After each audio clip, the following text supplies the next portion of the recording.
Okay, let's talk about your countryside charter. It sounds gorgeous. 300,000 new jobs, high-speed internet, all that kind of stuff. How are you going to pay for that, though? Well, you pay for it, of course, by making sure that we balance the books, balance them fairly, put investment into our infrastructure. We've already put huge amounts of money into a broadband infrastructure across the country. So this is a process that has continued. We want it to accelerate.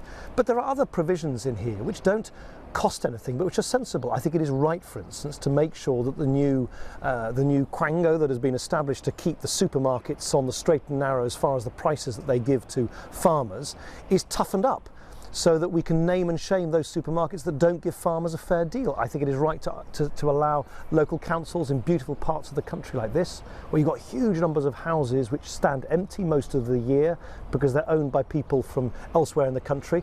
I think it's right to give councils the ability to ask those owners to pay a bit more in council tax so that they can invest in local public services. That doesn't cost that much, but it's a fair way of giving a fair deal to rural communities across the country. Let me give you a good example. One of the things that I hear over and over again, and remember, I lead a party, the Liberal Democrats, that has always stood up for the whole of the United Kingdom, not just one part of it, like the Conservatives do. They are the party of the City of London, 1 square mile. I believe we should be governing for the 100,000 square miles of the United Kingdom, including the many, many rural areas which are represented by Liberal Democrats in Parliament. And what I hear over and over again, for instance, is real concern about changes to bus services in rural parts of here in the southwest and elsewhere.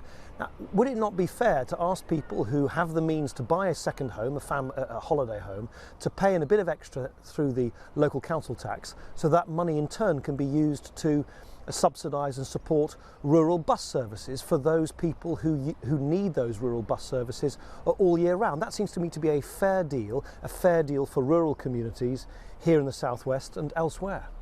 Well, as you know, we have already embarked upon probably one of the most transformative investments in our transport infrastructure this country has seen since the Victorian era. We're putting more money into investing in rail than we have done for generations, and I recently announced that we will in effect be building an expressway from London pretty well all the way just within touching distance of Land's End, down at the end of the peninsula for the first time, so that the southwest peninsula is properly connected to the economic powerhouse of London and the southeast. That is absolutely essential.